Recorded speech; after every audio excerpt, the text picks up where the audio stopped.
नमस्कार, मैं हूं अंजलि इसवाल और एक बार फिर से हाजिर हूं बस इसी दुआ के साथ कि फिट रहे इंडिया। शोल्डर का डिसलोकेट हो जाना ये हम अक्सर सुनते हैं कई लोगों के मुंह से, लेकिन ये कैसे होता है, क्यों होता है और जब हो तो क्या करें, ये बता रहे हैं हमारे डॉक्टर। शोल्डर डिसलोकेशन दो तरीके के हो सकते हैं कि एक तो चोट की वजह से, एक या कंधा या हमारे लिगामेंट्स बहुत ढीले होने की वजह कि कंधा ढीला है वो निकल गया, ठीक है, और एक चोट लगने की वजह से कंधा बाहर आ गया, मतलब हमारा बॉल जो था, बॉल और कप जॉइंट होता है हमारा कंधा, तो बॉल कप में से बाहर निकल गया, तो बहुत अत्यधिक पेन होएगा पेशेंट को और मूवमेंट वो ऑब्वियसली कुछ नहीं कर पाएगा। डिसलोकेशन कैसे रिड्यूस कैसे समझ सकता है किसी को डिसलोकेशन हुआ, एक लेमैन के लिए, आम आदमी के लिए समझना मुश्किल है, तो वो डायग्नोसिस एक ऑर्थोपेडिक सर्जन बना पाएगा जो एक्सरे पे कंफर्म हो पाएंगे। तो एक कभी कंधे में मेजर चोट हो और बहुत अत्यधिक पेन हो जो सिंपल पेन किलर से नहीं ठीक हो रहा, तो he should consult a orthopaedic surgeon जो एक्सरे करा के आपका डायग्नोसिस कर पाएगा। डिसलोकेशन जल्दी से जल्दी रिड्यूस होना चाहिए क्योंकि हमारे जॉइंट के ऊपर कार्टिलेज होती है जो जिसको न्यूट्रिशन जॉइंट से मिलता है। अगर वो कार्टिलेज बाहर निकल जाएगी, जॉइंट से बाहर आ जाएगा, तो कार्टिलेज ख़राब होने लग जाएगी। जितनी देर बाहर रहेगा उतनी देर वो ख़राब होगी, तो इट शुड बी रिड्यूस्ड, जल्दी से जल्दी उसको बिठाना चाहिए। और आइए आज जान लेते हैं हमारी न्यूट्रिशनिस्ट आपको कौन सी टिप्स दे रही हैं।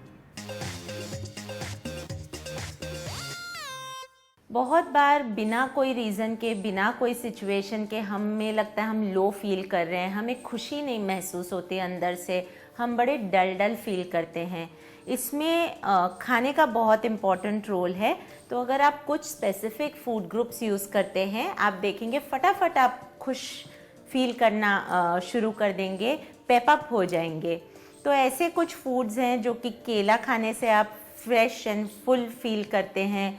फिर आप डार्क चॉकलेट खा सकते हैं अपना मूड अपलिफ्ट करने के लिए। स्ट्रॉबेरीज़ को चॉकलेट डिप में डिप करके यूज़ कर सकते हैं, बहुत ही अच्छा मूड लिफ्टर है ये। उसके बाद चिकन यूज़ कर सकते हैं मूड को अपलिफ्ट करने के लिए। स्मूदीज़ बना सकते हैं, आधा केला लीजिए, दही लीजिए, थोड़े वॉलनट्स डालिए उसमें। वॉलनट्स बहुत ही अच्छा ब्रेन फूड है, इस वजह से आपका मूड ऑटोमेटिकली लिफ्ट हो जाएगा। गुड़ से बनी या खजूर से बनी कुछ ड्राई फ्रूट की चिक्की या मिठाइयाँ जो होती है, ये भी आपका मूड, एनर्जी लेवल्स बढ़ा के मूड को अपलिफ्ट कर देती हैं। ऑरेंज भी एक ऐसा फ्रूट है, अगर आप ऑरेंज जूस पीते हैं तो फटाक से आप में जिंग आ जाता है एक, और आप हैप्पी फील करना शुरू कर देते हैं।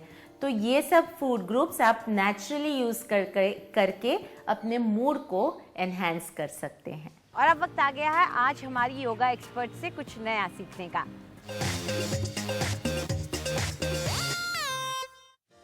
नमस्कार, आज जो हम पॉस्चर करने जा रहे हैं वो पॉस्चर में आप मेडिटेशन भी कर सकते हैं।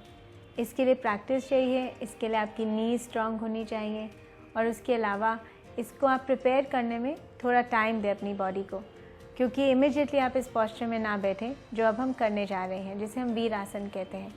तो अब हम देखेंगे पॉस्चर कैसे करना है। सबसे पहले आप अपने नीज़ पे बैठेंगे और यहाँ पे अपने नीज़ को इकट्ठे रखते हुए अपने पैरों को दोनों तरफ बाहर निकाल के हिप ज़मीन पे लेके आएँ। इधर आप एक प्रॉप यूज़ कर सकते हैं जिसे हम एक कुशन की तरह या मैट रोल करके अपने हिप्स के नीचे रख सकते हैं। अगर आप ऐसे नहीं बैठ सकते, कुछ लोग यहीं तक कर सकते हैं क्योंकि नीज़ यहाँ पे बहुत स्ट्रेच होता है आपका नी कैप, तो इसे आप अपने नीचे ऐसे हिप्स के नीचे रखें और यहाँ पे थोड़े हाइट पे बैठ सकते हैं। कुछ देर यहाँ बैठें, 1 मिनट से 3 मिनट तक यहाँ बैठें, लॉन्ग डीप ब्रेथ्स लें। और जब आप रेडी हों इस पॉस्चर से अगले स्टेप में, तो अब हम इसमें फुल लाइंग डाउन पॉस्चर करेंगे। यहाँ से एल्बोज पे आते हुए धीरे धीरे, और फिर अपनी स्पाइन को ज़मीन पे लेके आएं। इधर आप अपने नेवल पॉइंट पे फोकस कर सकते हैं, हाथ और नेवल पे कर सकते हैं, नहीं तो जेंटली अपने हाथ अपने थाइस पे रख सकते हैं। और यहाँ पे 1 से 3 मिनट तक सिर्फ लॉन्ग डीप ब्रेथ्स लेते हुए मेडिटेट कर सकते हैं। और फिर धीरे धीरे वापस रिलीज़ करेंगे, एल्बोज़ को नीचे ज़मीन पे रखेंगे, एंकल्स के ऊपर हाथ रखें या हील्स पे और अपनी बॉडी को ऊपर लेके आएँ और वापस सिटिंग पोस्चर में आएँ। चाहे तो आप कुशन को पीछे रखते हुए भी उसके ऊपर लेट सकते हैं। आज के लिए इतना ही, नमस्कार। और आइए देखते हैं क्या टिप्स दे रही हैं हमारी ब्यूटी एक्सपर्ट आज।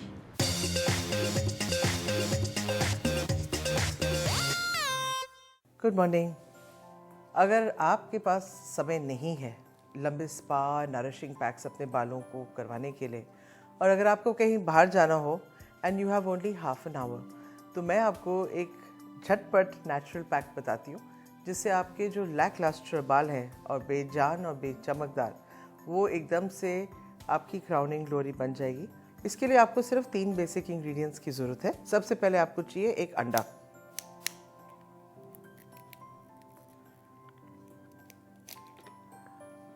इसको आप क्रैक करके अच्छी तरह बीट कर लीजिए। In fact the best time to do it is in the morning when you are making your omelettes. 2 काम इकट्ठे हो जाएंगे, बाल भी चमकदार और नाश्ता भी तैयार। उसके बाद आपको डालना है lemon juice, say about 1 full lemon juice. नींबू से बालों में चमक आती है। और हाँ, एक सवाल जो मेरे पास बहुत ही कॉमन आता है फ्रॉम ऑल माय क्लाइंट्स, और वो ये है कि क्या नींबू लगाने से बाल सफ़ेद हो जाते हैं? बिल्कुल नहीं, नींबू से आपके बालों में चमक आती है। सफ़ेद ब्लीचिंग एक्शन तब देता है अगर आप डायरेक्टली लेमन बालों पे या त्वचा पे लगा रहे हैं। इसके बाद we need some pure olive oil. आप जो मर्ज़ी आपके पास ऑलिव ऑयल है, whether it's extra virgin, you can use any type, but it should be about 3 teaspoons. So ये डालने के बाद mix it. So now ये आपका एग whip तैयार है। इसको लेके आपने अपने बालों में हल्का हल्का मसाज करना है, नॉट लाइक ऑयल। आपने धीरे धीरे स्ट्रोक्स में करके, एंड इवन बेटर अगर आपके पास एक ब्रश है, ब्रश में डिप करके आप पूरे बालों पे अच्छी तरह लगा लीजिए and then slowly massage into your scalp. इसके बाद अपने बालों को एक शावर कैप से या किसी टॉवल से आप ढक के रखें, not more than 15 to 20 minutes. And after that आप नॉर्मली शैम्पू करें किसी माइल्ड हर्बल शैम्पू से, और आप देखिए कि कोई भी कहेगा कि आपने कई घंटे किसी ब्यूटी सैलून में या स्पा ट्रीटमेंट कराते हुए बिताए हैं, but only you and I know the secret. See you tomorrow. Fit रहे इंडिया में आज इतना ही। आपको हमारा कार्यक्रम कैसा लगा हमें ज़रूर बताएं। आप अपनी राय हमें ईमेल कर सकते हैं fit@ndtv.com पर। चाहे तो आप हमारे साथ ट्विटर पर भी जुड़ सकते हैं। इस्तेमाल कीजिए #फिट रहे इंडिया। फिलहाल पूरी टीम को इजाज़त दीजिए। नमस्कार।